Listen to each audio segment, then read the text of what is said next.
In the secret world, sometimes the smallest details can lead to the biggest revelations. Such is the case with Dr. Robert Bannerman, a man where we know so few things about him that what we do know can change completely when we look at it from a slightly different angle. Hello, welcome to Answers, a Secret World lore series where I try to answer the nagging questions that remain. If you have not watched my companion video, Questions Episode 4, then I would recommend you do so first. Also, spoilers ahead, not just for this game, but also for the park.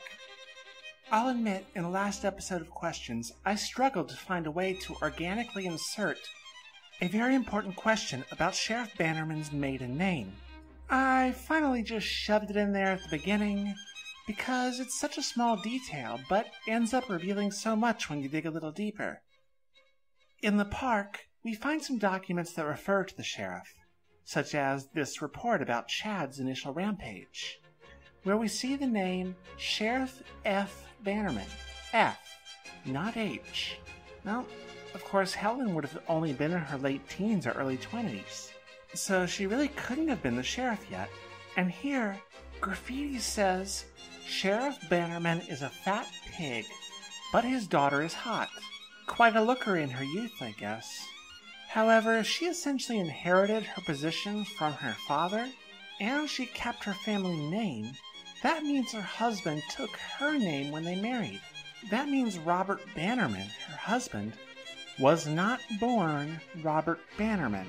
He took his wife's name at marriage. Progressive. Commendable, even.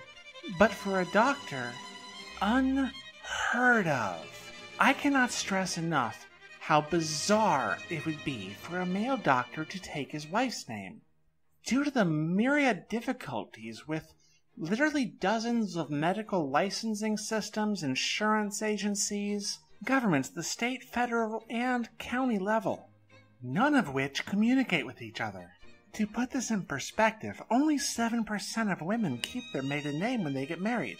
However, out of women who are doctors, that number jumps to 63%.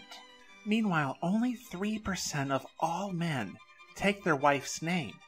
And I can't even find data on what percentage of male doctors do. This one fact is sending out more red flags than Temple Hall. I mean, good on him, but I'm suspicious. Now look closely at this picture. Not the words, since the words were the clue we were looking for. And in Secret World, this was in fact the only clue to his password. It's easy to overlook the rest. The shattered glass and blood further obscures the picture itself. However, once you look closely, it becomes apparent that this is not Kingsmouth. This isn't even in America. This is Venice. A stretch, perhaps, but it would explain a whole lot. Consider that this is an Illuminati stronghold. Everyone has an agent on the island, willing or not.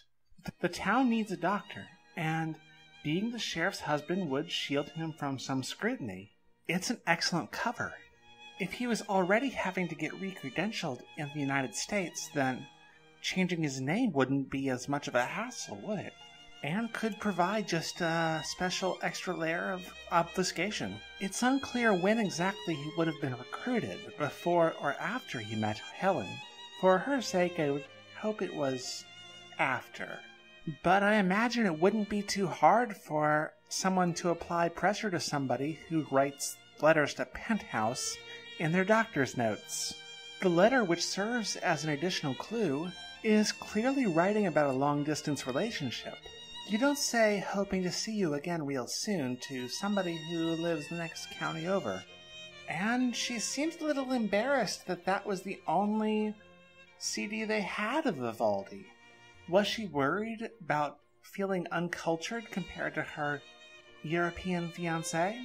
This would also explain why the council was already there, when KG makes it sound like the Illuminati themselves just found out. Dr. Bannerman calling in a consult could also have been to his contact, which would explain why the council, and by extension the Phoenicians and Orochi, were present on the island.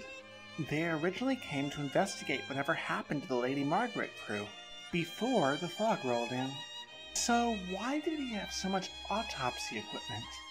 Well, this goes back to my very first lore video. I will provide a link in the description. That one was for the secret world, but most of it still applies to Legends, though it does reference some material not in this game yet, so take that part with a grain of salt. But consider this an addendum.